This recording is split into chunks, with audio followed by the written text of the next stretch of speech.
এই যে আমার অসংখ্য ভাই তাদের জীবন দিয়ে এই ছাত্র জনতার অভ্যুত্থানটি ঘটিয়েছে, এই ভাইদেরকে নিয়ে আজকে শুধু শরীয়তপুর নয়, পুরো বাংলাদেশে একটি মামলা ব্যবসা শুরু হয়েছে। যেই ব্যবসাতে আমরা দেখতে পাই অসংখ্য অপরাধীকে যেমন সেই মামলায় আসামি হিসেবে রাখা হয়, কিছু কিছু নিরপরাধ মানুষকেও ওই মামলায় নামটি দেওয়া হয়।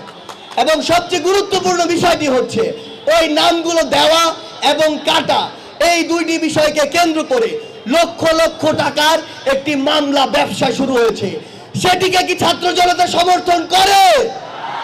কোন নির্দোষ মানুষ ঠিক বিগত 16 বছরে যেভাবে বাংলাদেশে নির্যাতিত হয়েছে, যেভাবে মামলার দ্বারা হয়রানি হয়েছে, বিভিন্নভাবে ক্ষতির শিকার হয়েছে, আবার এই ছাত্র জনতার অভ্যুত্থানের পরে কোন একজন নির্দোষ মানুষ ভিন্ন কোনো আঙ্গিকে আবার যদি সেই নির্যাতনের শিকার হয়, সেটিকে গিয়ে ছাত্র জনতা সমর্থন করে?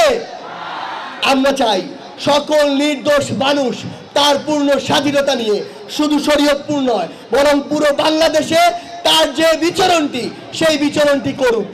আমরা স্বরাষ্ট্র উপদেষ্টা সহ যারা স্বরাষ্ট্র মন্ত্রণালয়ে রয়েছে, বাংলাদেশ পুলিশে রয়েছে, তাদের সকলকে একটি বার্তা স্পষ্ট করে দিতে চাই, কোনো একটি মামলায় কারো নাম দেখলে তার বিরুদ্ধে ফায়ার করা যাবে না।